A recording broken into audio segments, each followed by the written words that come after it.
మన భారతదేశపు 80వ స్వాతంత్ర దినోత్సవం సందర్భంగా ఈ కార్యక్రమానికి విచ్చేసిన గౌరవ పార్లమెంట్ సభ్యులకి, శాసనమండలి సభ్యులకి, వివిధ కార్పొరేషన్ల చైర్మన్లకి, పార్లమెంటేరియన్స్కి,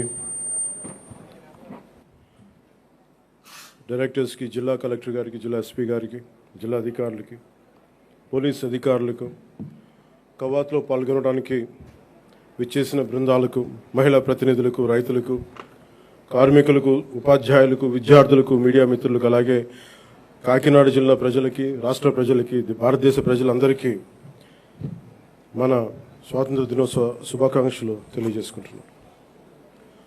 ఈ తీర ప్రాంతం నుంచి జాతీయ పతాకం సాక్షిగా మన స్వాతంత్రాన్ని స్మరించుకుంటున్న ఈరోజు ఎంతో ప్రత్యేకమైనది.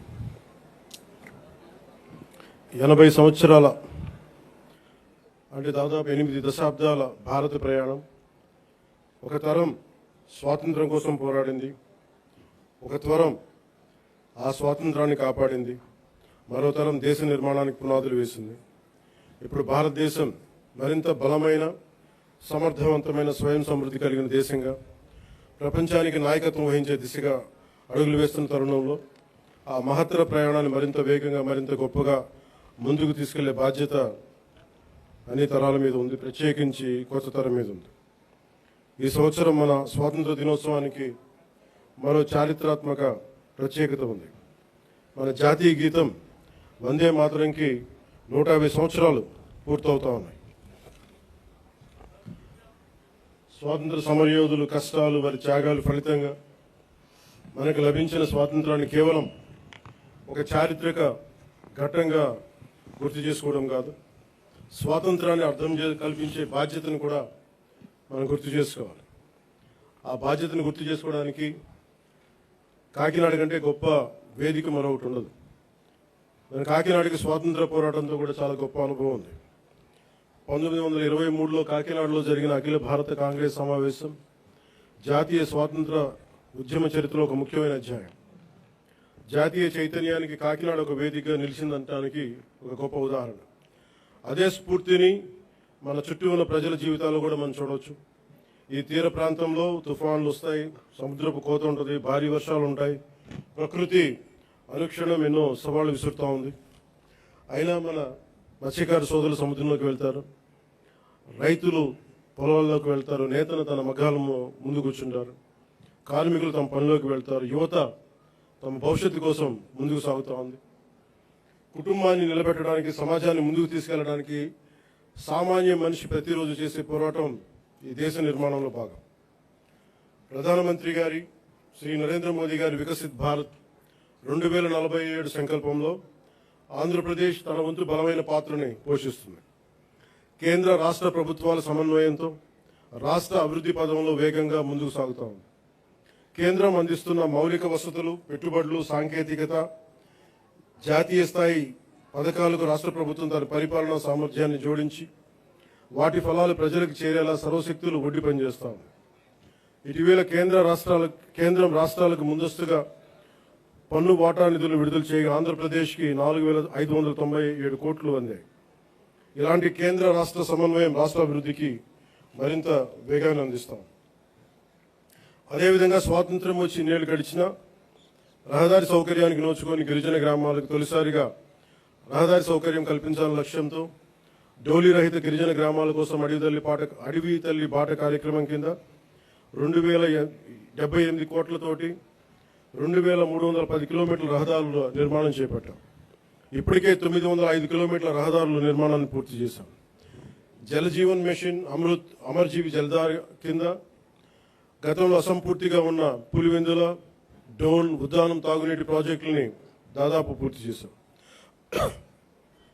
అలాగే 8,000 కోట్లతో 1,30,00,000 మందికి తాగునీరు అందించాల లక్ష్యంతో చిత్తూరు, ప్రకాశం, పల్నాడు, ఉమ్మడి ఉభయ గోదావరి జిల్లాలో మెగా వాటర్ గ్రిడ్ వర్క్స్ ని వేగవంతం చేశాం. మరో 9,355 కోట్లతో 10 కొత్త ప్రాజెక్టుల ద్వారా దాదాపు 6,500 గ్రామాలకి తాగునీరు అందించే మెగా మల్టీ విలేజ్ స్కీమ్స్ ని ప్రక్రియను ప్రారంభించాం. అటవీ పర్యావరణ పరిరక్షణకు శాస్త్రీయ విధానం, సాంకేతికత ప్రజల భాగస్వామ్యంతో ముందుకు సాగుతూ ఉన్నాం. రాష్ట్రంలో పచ్చదనాన్ని 50% పెంచే లక్ష్యంతో ఈ సంవత్సరం 10 కోట్ల దేశవాళీ మొక్కలను పెంచే ప్రణాళికతో పాటు 74 నగర వనాలని అభివృద్ధి చేశాం. అలాగే దాదాపు 3 కోట్ల సీడ్ బాల్స్ని తయారు చేసి వాటి విస్తరణ కార్యక్రమాన్ని ప్రారంభించాం. వేల హెక్టార్లలో మడ అడవులను సంరక్షించడం ద్వారా దేశంలో 2వ స్థానాన్ని సాధించాం. గ్రేట్ గ్రీన్ వాల్ ద్వారా తీర ప్రాంతాల రక్షణ కూడా చర్యలు చేపట్టాం. మానవ వన్యప్రాణి సంఘర్షణ తగ్గించేందుకు హనుమాన్ అనే కార్యక్రమాన్ని తీసుకొచ్చి 100కి పైగా వాహనాలతో అత్యవసర స్పందన వ్యవస్థను ఏర్పాటు చేశాం. కుంకి ఏనుగుల ద్వారా 15కు పైగా ఆపరేషన్లు విజయవంతంగా నిర్వహించాం. ఎర్రచందనం అక్రమ రవాణాపై కఠిన చర్యలు తీసుకుంటూ దాదాపు 100 మెట్రిక్ టన్నుల ఎర్రచందనాన్ని స్వాధీనం చేసుకుని 242 కేసులను నమోదు చేసి 494 మందిని అరెస్ట్ చేయడం జరిగింది. కేసులో 95% కన్విక్షన్ రేట్ సాధించగలిగాం.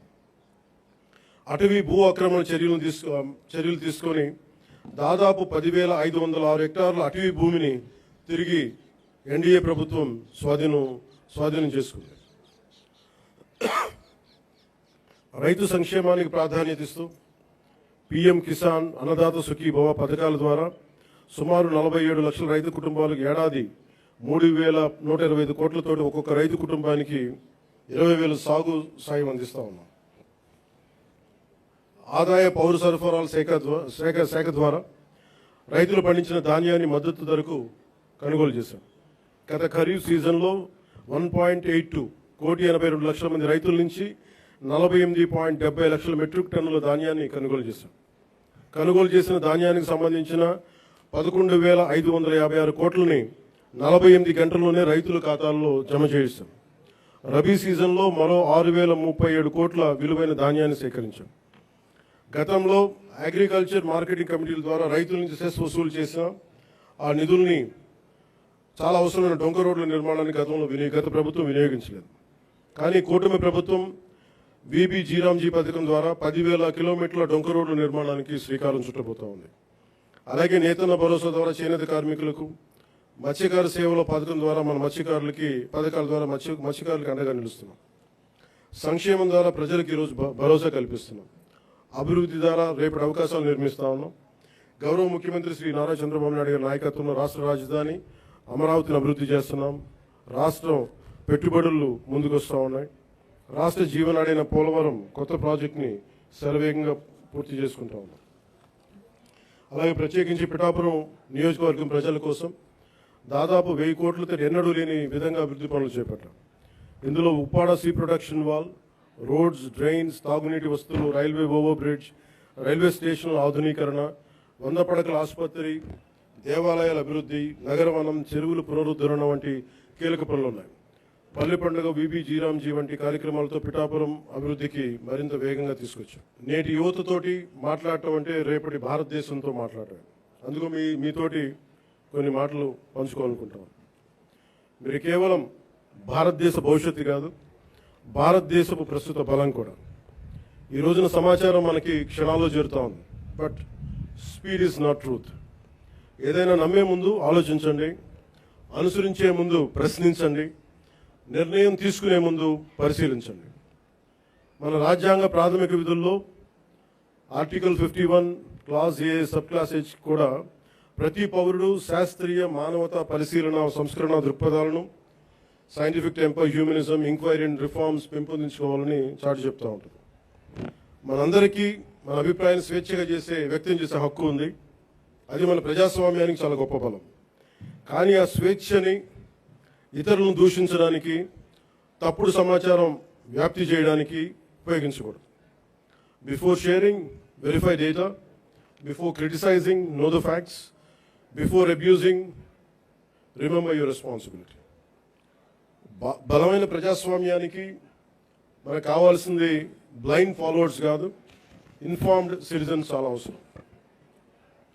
మీ చేతుల్లో మొబైల్ ఉంది, టెక్నాలజీ ఉంది, ఇన్ఫర్మేషన్ ఉంది, ఓటు ఉంది, టాలెంట్ ఉంది. కానీ అన్నిటికంటే ముఖ్యంగా మీ చేతిలో మీ భవిష్యత్తు ఉంది, దేశ భవిష్యత్తు ఉంది.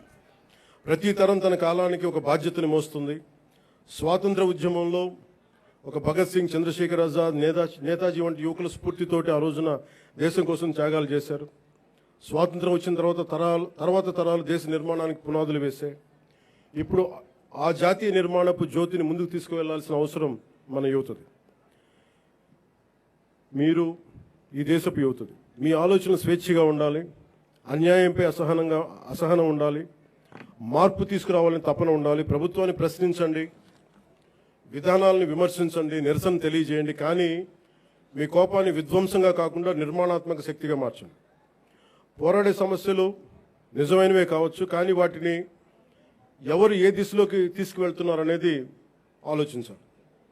వ్యవస్థలో తప్పుంటే వ్యవస్థని ధ్వంసం చేయడం కాదు, వ్యవస్థని సరిచేయడం అంటే మనకు లక్ష్యం కావాలి. నేను కూడా ప్రజా సమస్యల కోసం అనేక ఉద్యమాలు చేశాను, కానీ ఎక్కడా కూడా ప్రజల ఆస్తుల్ని ధ్వంసం చేయడం కానీ, హింసకి దారి తీయడం కానీ, సమాజాన్ని విభజించడం ఎప్పుడు మార్పుకి మార్గం కాదనే ఆలోచన ఎప్పుడు దృష్టిలో పెట్టుకొని ఉద్యమాలు చేశాం. భారతదేశానికి ప్రతిభ కొరవలేదు, అవకాశాలు కావాలి. అవకాశాలను సృష్టించే సమయం ఇది. ప్రపంచంలోని పెద్ద సంస్థలకి నాయకత్వం వహిస్తున్న భారతీయుల నుంచి, అంతరిక్షం నుంచి డిజిటల్ టెక్నాలజీ వరకు, భారత్ సాధిస్తున్న విజయాల వరకు మన సామర్థ్యాన్ని చాటి చెప్పడం సామర్థ్యానికి ప్రపంచమే సాక్ష్యం. కాబట్టి యువతకి నా పిలుపు ఒకటే: డబ్బుకి మీ ఓటు నమ్ముకోకండి, తప్పుడు సమాచారానికి మీ ఆలోచన నమ్ముకోకండి, ద్వేషానికి మీ భవిష్యత్తును అప్పగించకండి. ప్రశ్నించే యువత కావాలి, పరిష్కారం చూపే యువత కావాలి, అవకాశాలు సృష్టించే యువత కావాలి, భారతదేశాన్ని నడిపించే యువత కావాలి. ఈ తరం చేతిలో ఉన్న జ్యోతి యువత. వచ్చే తరానికి మరింత ప్రకాశవంతమైన భారతదేశంగా మీ చేతిలో ఉండాలని మనస్ఫూర్తిగా కోరుకుంటూ సెలవు తీసుకున్నాను. జై హింద్.